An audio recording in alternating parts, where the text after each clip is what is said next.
जय श्री महाकाल।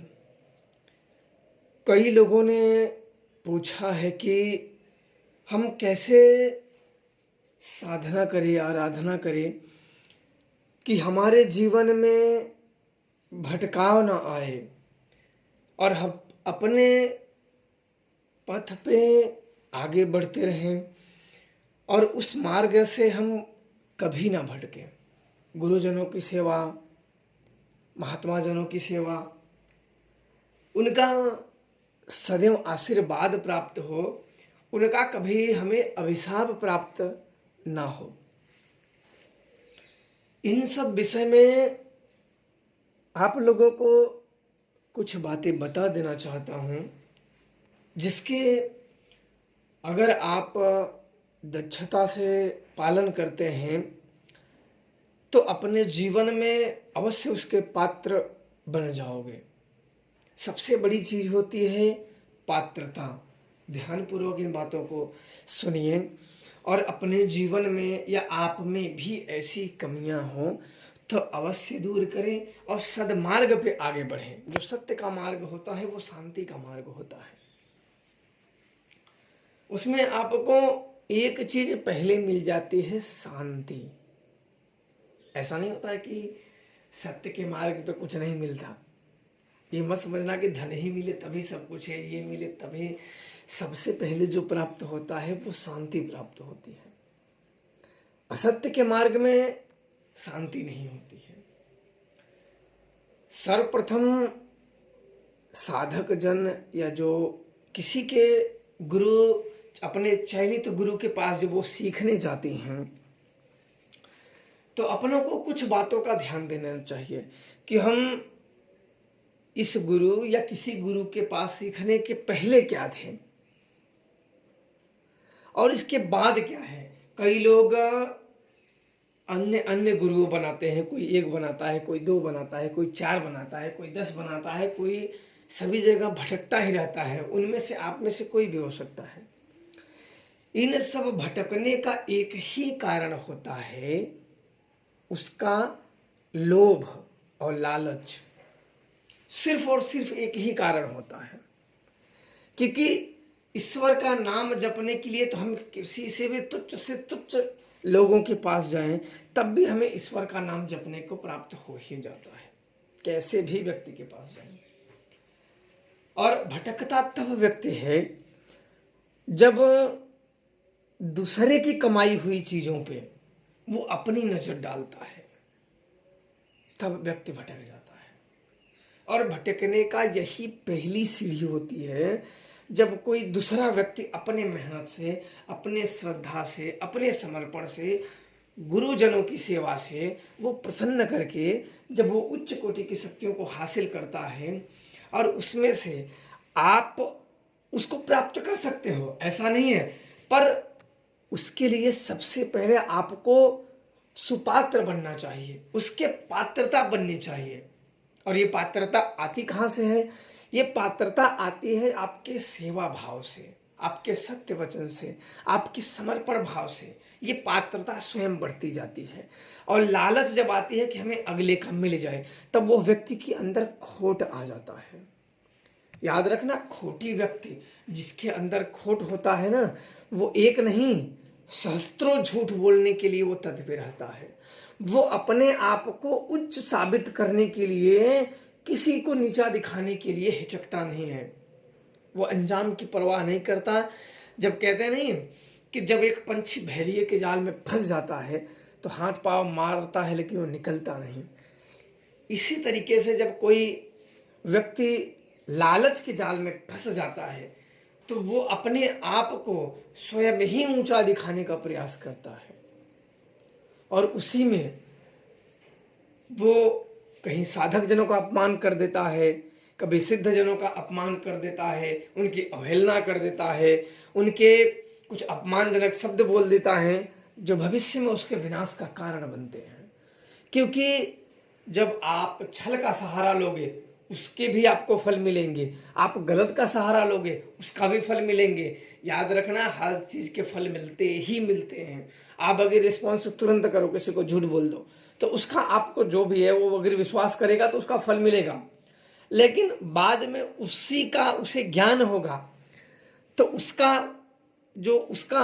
दूसरा परिणाम है, जो आपके प्रति घृणा का भाव, द्वेष का भाव और विश्वास करने की जो पात्रता, वो समझेगा कि मैंने ये गलत किया, तो वो भी आपको भोगना पड़ेगा। क्योंकि दो पहलू होते हैं, झूठ बोलोगे तो उसका भी परिणाम आपको मिलेगा, अगर वो विश्वास कर लेता है तब आपको अच्छा परिणाम मिलेगा, बाद में वो चीज़ जान जाता है तो वो फिर उसकी नज़रों से आप सदा सदा के लिए गिर जाते हो। यही कारण होता है जो एक नहीं सहस्त्रों गुरु बनाने बैठते हैं, क्योंकि वो दरअसल अत्यधिक लोभी होते हैं। लोभ के कारण उनकी भी गलतियां नहीं होती हैं, वो अपने अंदर कोई ना कोई इच्छा लिए रहते हैं। उस इच्छा की पूर्ति के कारण वो सदैव कि हमें बिना मेहनत के मिल जाए। अगर आप पात्रता बनते हो तो चाहे महाबली हनुमान जी हो, चाहे माता काली हो, चाहे ईश्वरी कोई भी शक्तियां हो, सब आपको प्राप्त हो जाती हैं। बस आप और उनका अंतर्मन आपसे जुड़ना चाहिए, तब आप उन्हें प्राप्त कर सकते हो। भगवान राम ने जब जंगल में गए थे, तो अभी मुझे उन ऋषि का नाम नहीं पता है, याद है, उन्होंने कहा था कि मेरी जो कमाई हुई विद्या है, जो आप धनुष बाण अन्य चीजें, वो देना चाहते थे भगवान राम को। ये रामायण में वर्णित है, वो देना चाहते थे, पर भगवान राम ने उनसे विनय पूर्वक कहा कि आप मुझे इस योग्य समझे, मैं उसके लिए कृतार्थ हूं, पर मैं ऐसी चीजें नहीं लूंगा क्योंकि आपकी वो मेहनत की कमाई हुई चीजें हैं। जो किसी दूसरे की मेहनत की कमाई हुई चीजों पे अपनी दृष्टि रखता है, वो उस चोर की भांति होता है जो स्वयं मेहनत नहीं करता है और दूसरे की मेहनत की कमाई हुई चीजों पे अपनी नजर रखता है। वो उस चोर की भांति होता है जो स्वयं अपने मेहनत से अर्जित ना करे और दूसरे की कमाई हुई चीजों पे अपना जीवन यापन करे। भगवान राम ने स्वयं कहा, तो इसलिए इन चीजों में आप उसके पात्र बनो, उसके पात्र बनो, और उसके पात्र बनते चले जाओगे, मन स्वच्छ होता चला जाएगा, साफ होता चला जाएगा, और आपके अंदर ज्ञान का उदय होने लगेगा। जो विनाशक शक्तियां होती हैं वो आपके अंदर अभिमान उत्पन्न करती हैं, सर्वज्ञानी आपको बनाने लगती हैं, क्योंकि अभिमान की शक्तियां स्वयं आपको अपने ही नजर में ऊंचा दिखाने लगती हैं, बाकी सबको तुच्छ। ये विनाश के लक्षण है, ये मार्ग विनाश की तरफ जाता है। ये अनेक साधकों के साथ हुआ, एक नहीं करोड़ों साधकों के साथ होता है। उनके अंदर अधीरता आ जाती है, जल्दी सिद्धि पाने की इच्छा आ जाती है। देखो, भक्ति मार्ग में, साधना मार्ग में जो सबसे बड़ा चीज होता है धैर्य। किसी के गुरुजनों के अगर सानिध्य में कोई साधनाएं आराधनाएं करता है और वो धैर्य मार्ग रखता है तो उसे सिद्धियां और शक्तियां अवश्य प्राप्त होंगी। अगर वह व्यक्ति मिथ्याचारी निकल जाता है, झूठा निकल जाता है, मिथ्याभाषी निकल जाता है, तो कुछ लोगों को अपनी तरफ आकर्षित तो कर पाएगा जो उन्हीं की तरह लालच के तलाश में हैं, तो वो कुछ लोगों को बरगलाने में और भ्रमित करने में कामयाब अवश्य हो जाते हैं, लेकिन अंत में वो भी डूब जाता है और यह भी डूब जाते हैं, क्योंकि सत्य का मार्ग बड़ा प्यारा होता है और इसमें सर्वप्रथम आती है शांति। इसलिए सदैव शक्तियों के लिए पात्र बनो। अगर आप लोगों ने जो मुझसे मार्ग पूछा कि हम कैसे नहीं भटके, तो उसके लिए आपको एक ही मार्ग है, पात्र होना। आपने देखा हुआ है कि लोगों में क्या चल रहा है, सिद्धि ट्रांसफर, जिन्न ट्रांसफर, शक्ति, देवी देवता सब खरीद रहे हैं। आपको पता है ये सब इनके पात्र हैं, और जो देने वाला है अगर वो भी उसके पात्र होता तो कोई भी अपनी उस मेहनत को, जिसके चरण में रह के आशीर्वाद की कामना करके साधना करेगा, वो बेचने की कभी गुस्ताखी करेगा। बाकी आप लोग सब व्यक्ति को भगवान विष्णु ने कहा है कि हमने मानव को बुद्धि दी है, हमने मानव को विवेक दिया है। तब माता लक्ष्मी ने कहा कि अगर यह मानव बुद्धि और विवेक से काम ना ले तो बोले कि मानव अगर अपने बुद्धि और विवेक से काम नहीं लेता है तो वह मानव पशु और पिशाच से भी नीचे जा गिरेगा। आप समझ रहे हो ना कि एक मानव अगर गलत प्रचार कर रहा है तो उसका सपोर्ट करना यानी तुम भी उसी पिशाच में चले जाना। भगवान नारायण के ये शब्द हैं कि इंसान अपने अगर बुद्धि का विवेक का इस्तेमाल नहीं करेगा तो वह पशु और पिशाच से भी नीचे जा गिरेगा। और यही हो रहा है, अत्यधिक लोगों में लालसाएं, कामनाएं, वो उस चीज के योग्य बनने का प्रयास नहीं कर रहा है कि मैं उसके योग्य बनूं। नहीं, वो सामने वाले के पास है तो या तो मैं उसे चाहिए या तो मैं उसे गिरा दूंगा या मैं उसे विनाश कर दूंगा। यदि जो सत्य की कमाई हुई शक्तियां हैं, जो ईश्वर के प्रति सच्चे हृदय से समर्पण होते हैं, ये तंत्र मंत्र की शक्तियां उनका कुछ भी नहीं कर सकते हैं। इंसान के अंदर सिर्फ और सिर्फ इस तरीके से ब्रह्मजाल ही फैलता है और इन ब्रह्मजालों में इतना वो उलझ जाते हैं कि एक ना एक दिन इन सब का उन्हें सामना करना ही पड़ता है।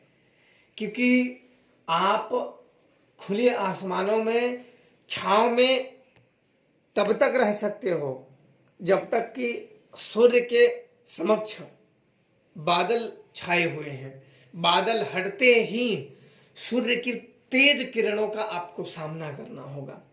इसी प्रकार से छल कपट ये ऐसे चीज होते हैं, जब तक आपके छल कपट का मोह का पर्दा उसके ऊपर पड़ा है तभी तक आप उसको बरगला सकते हो। जिस दिन छल कपट का पर्दा उसके ऊपर से हटा, वो उस सूर्य के भांति आपको बिल्कुल तहस नहस कर देगा। क्योंकि सत्य की किरणों का कपटी एक क्षण भी सामना नहीं कर सकते हैं।